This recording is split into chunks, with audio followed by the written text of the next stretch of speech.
right, y'all. Good morning. Let's get started. It's Monday, September 27th, and let's go over the market right now. What I'm looking at right now is Tesla, which I think is a beautiful trade right now. I mean, you can see that it came off this high, right? The all-time high. We're sitting about like what, 900.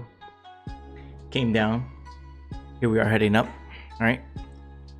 So when it broke this channel right here, this resistance line right here, right? We could throw a fib on that shit right there. Bam. All right, hit back on the 50 back right here. All right, so always say whenever it breaks a channel, it tests the channel again, and here we have our 50 back, right? And now here we're heading up. Now it broke this channel right here. So what I'm kind of expecting to see is a move towards this down here. And let's throw a fib on that shit too. All right, we had a break here. Boom, boom. So maybe something even down here towards 760, 755. But really, I do not want to sell Tesla right now because it looks strong. Honestly, it looks like it's about to go maybe a little bit further down and then go all the way up to the all-time highs, which is 900. All right, I really see that happening. I would not be a seller of Tesla right now. I really wouldn't. All right, you want to buy Tesla, and if you're thinking about like, holy shit though, but it's like $790. How the hell am I gonna buy this stock right now? Is it really gonna go up that much more? You have to ask yourself this question. If you were investing, which by the way, we're not investors, right? People who trade on a daily or just small little trades, this is nothing. We're called retail investors. We're, you know, the little fish inside the big freaking aquarium. All right. The big investors, the ones who are going to put millions, if not billions of dollars into Tesla, right? And these hedge funds, and they're going to make a strategic decision to invest in Tesla because they think there's going to be more growth, right? You have to ask yourself this question. And I actually thought about electric cars earlier on years ago, and I thought like, man, nobody's gonna have that. What do? You gotta charge your where are you gonna charge it? How are you gonna put gas? How are you gonna take away, you know, gas cars, right? It's much easier to go to a gas station to fill up your car, right? But ask yourself this: in 20 years from now, or let's say 10, do you think there will be more electric cars or less? It's basically a rhetorical question. I mean, we all know the answer. As time goes on, things are going to be easier to charge. There'll be more charging stations. In fact, I think it's going to go the route that Tesla's going to adopt something that NIO is doing right now, where they're going to have replaceable batteries. You pull up to the gas station, you know, you throw in your money, they give you a new battery, you just swap out the battery, bam, you put it in, you just move on, done. There's another 400 miles on that you can get for that fully charged battery. I think it'll be like interchangeable batteries. It'd be like your remote, right? Years ago, you used to be like, oh, I need new batteries for my remote. Pull the shit out, bam, there goes my batteries. And that just might be your car. All right, so I think Tesla's a buy. I would not sell Tesla. If anything, you might want to wait for it to drop down a little bit more. It's like 778, 760, but don't touch Tesla, man. Buy it. Buy Tesla. All right, let's move over to Palantir. Palantir, this is a daily chart. I mean, you can clearly see a pattern right here in the daily chart. We have a move up, a move down, a move up. So we're expecting a move down, okay? If you had to chart that out, let's look at the previous one. We throw a fib on there, hit the 50, hit the 618. All right, so knowing that, let's throw a fib on this one. Be from here to here. So you'd probably want to sell Palantir at some point, maybe not now. It might hit 30, but I'd be a seller of Palantir down to 2.5 or even 2.416, and then I would buy. In fact, I'm gonna set an alert right here. All right, and it's gonna say buy Palantir, so that way this is the way I use alerts. I set it and forget. All right, this is the way I do it. I look at the chart and be like, listen, if it hits this level, I want to be a buyer. If it hits this level, I want to be a seller. Right there that I'm looking at, if it hits the 618, about $24.15, $24.19, I'm gonna get that alert. I'm gonna go to my phone. It's gonna go to my email immediately, and I'm gonna like pull it up on my phone and be like, oh fuck, shit, it's time to buy that shit. So I'm gonna buy it, right? I'm gonna buy Palantir. All right, so let's sell Palantir down to $25, and we'll look to buy somewhere in that range. All right. Next up, Nike. I'm gonna be honest here. I fucking hate Nike. I don't like Nike. Okay. I used to be a big fan of Nike until they got into politics. But that aside, you know, money doesn't really care. All right. If there's money to be made, there's money to be made. All right. So let's look at this. This is a 4-hour chart.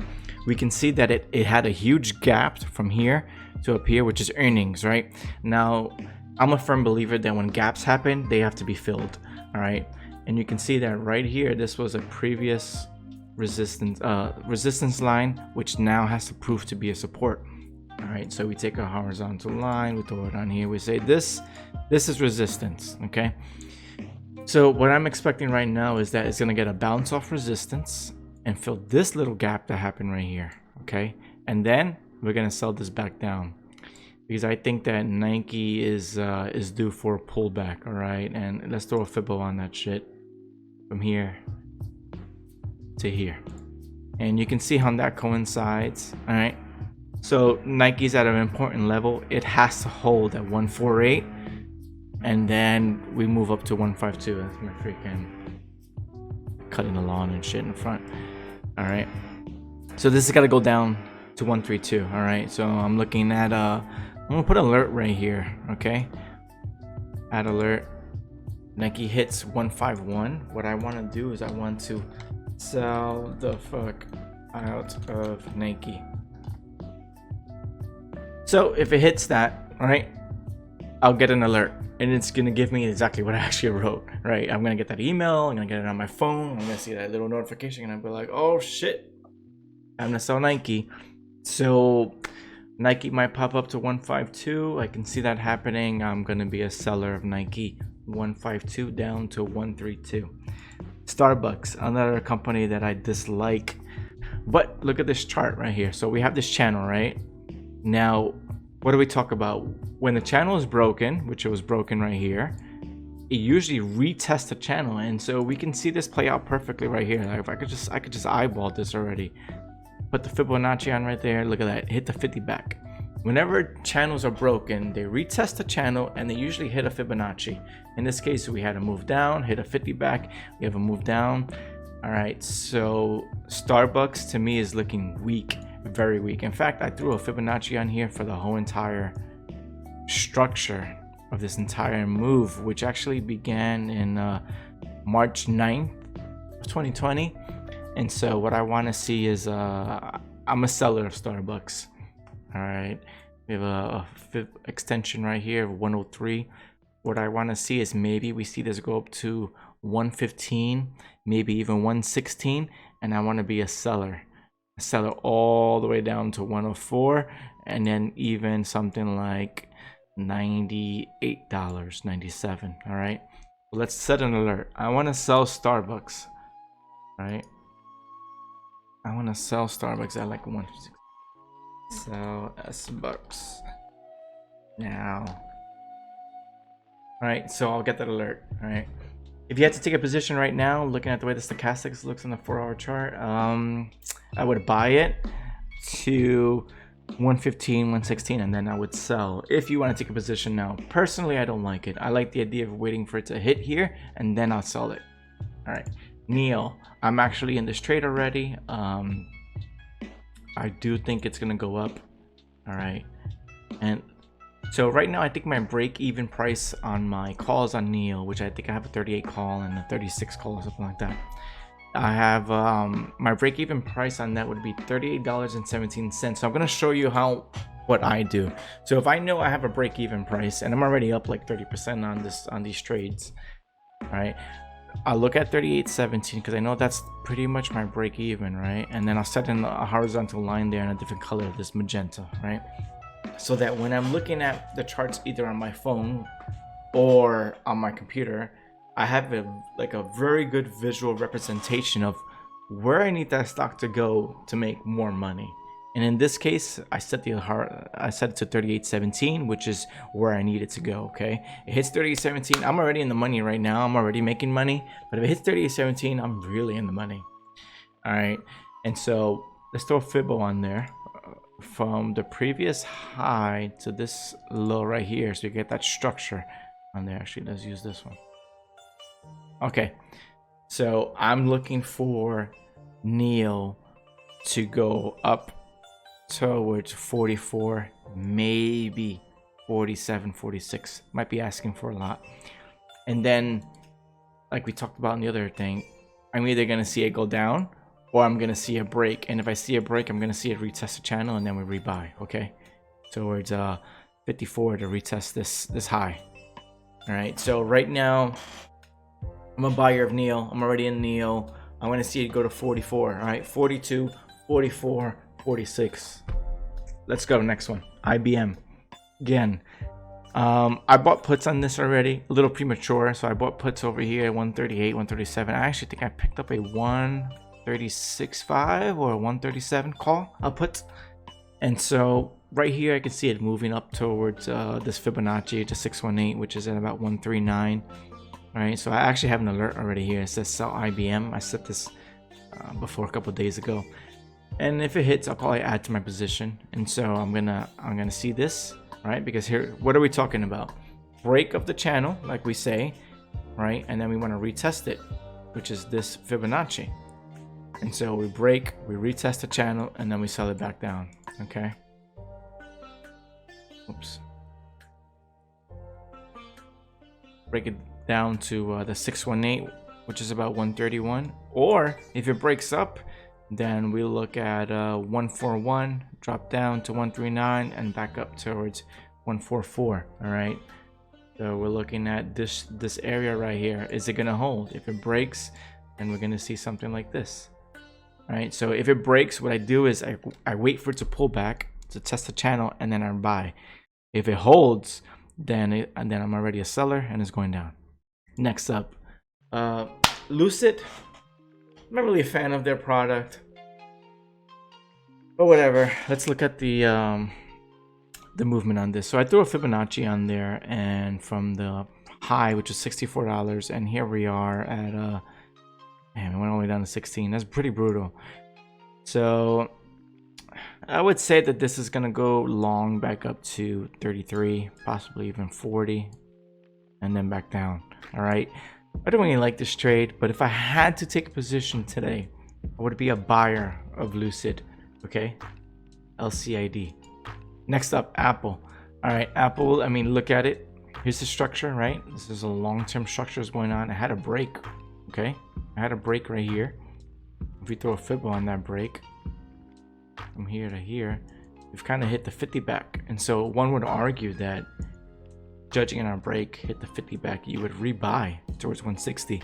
However, looking at the 4-hour chart and the way these stochastics look and the way this doesn't look good right here, what I'm expecting is a move down. Okay. All right. You can sell Apple from 150, 145 down to like 140. Maybe it doesn't make a new low. Maybe it stays at 142 and we get a higher low, which would be a buying opportunity. So I'm looking to sell Apple, and then I want to buy 142. I want to buy 139, and I want to buy 137. All right. I actually have an alert here already. Let's add another one. I really want to buy if it hits 136. Buy Apple, stupid. Okay. So it hits that, I'll get the alert. All right. So what I'm looking at in Apple right now is I'm gonna sell Apple, and I'm gonna buy from here to make a move up towards 160. Okay. That's what I'm looking at in Apple. Ashford Hospitality Trust. I do not recommend you follow me in this trade. This is not an easy trade. This is what I call in my lotto trades. I'm already in this one. I'm already up like 40%. I own $16 calls and $18 calls, and I'm expecting like some ridiculous run up towards 27 or even 36, kind of similar like to these moves over here. Okay, if you want to follow me, I'm telling you. And of course, you know, I'm a firm believer of filling the gap. So we have this gap right here that happened, and so I want to fill this gap, okay, towards 36, maybe even 42. All right. This is not for the weak of heart. This is if you have extra money. I don't recommend you follow, but I'm in it. Okay. Wynn Resorts. I like this one. This is beautiful. This is a beautiful trade. All right. Look at that long, huge structure right there. Look at that. Since January of 2020. Here we are at the bottom. I mean, you sell at the top, buy at the bottom, sell at the top, buy at the bottom. Very simple, straightforward trading 101 trade. Buy low, sell high. You just set your stop loss below this channel. You would do something like $74.80, $75. All right, buy win, set a stop loss at $75, and you know, congratulations on all the money you're about to fucking make. Next up, Riot. Oh, win target is 133. Riot, another one, same exact thing as win. Very simple. Okay, trading 101. Here's the bottom of the channel, here's the top of the channel. You buy the bottom, sell the top, sell the top, buy the bottom, buy the bottom, set a stop loss at $26.79. very simple, right? Buy it $76.79. I'd probably buy like a $28.29 call for 2-week expiration, and let's see this go up to $35. Simple. All right, Virgin Atlantic, which is SPCE space. It's kind of like in a weird position. You can see that it's been trading sideways basically, right? So it's trading sideways. Let's look at the 4-hour chart. It looks like it wants to go down. Let's go down to the daily. Awkward.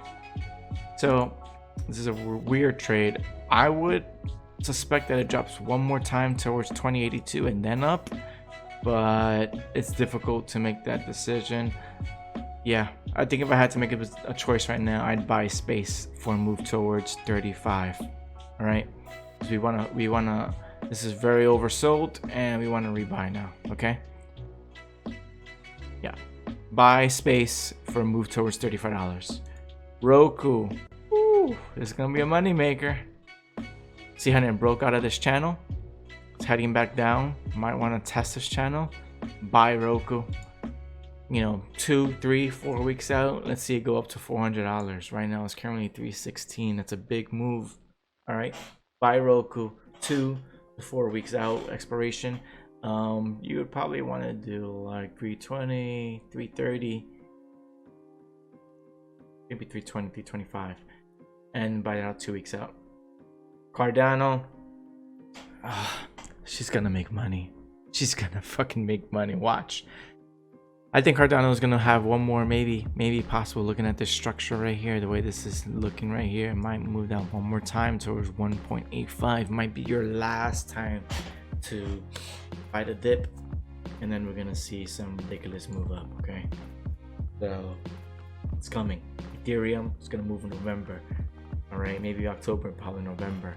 Cardano, you know, rolling into October, you're gonna want to be a buyer. So we might see one more drop in Cardano towards 1.8. I already have an alert here by ADA. You see it? When that hits, I'm gonna be throwing several thousands of dollars on there. Maybe I would like to throw 10G on there at that price. We'll see. At the minimum, I'm throwing $2,000. Okay, but I think I'm gonna go with 10G. All right. Now, last one but not least is FAS. My boy Damien told me about this. I actually don't trade this often. I didn't even really know about the stock, or it is actually, you know, one of those Direxion ETF things. I love high volatility. Most people don't. I love it. Fucking love it. Looking at this, I want to be I want to sell a put on it, and then I want to buy because it's looking good. Okay, it's looking good. Throw a channel on there, right there. Channel on there, right here. We might have some movement up, but I want to sell this down and then rebuy hard. All right. So I'm probably gonna be adding some puts into FAS. You know, FAS, Direxion, Financial, Bull, 3x shares. Probably buy some puts sometime this week, going into next week. All right. So that wraps it up for me today. It's my Monday trades. I didn't buy too much into it. I think that this last week of September is going to be what I call a pullback week, and then roll into October. I want to be a buyer. All right. Good luck trading.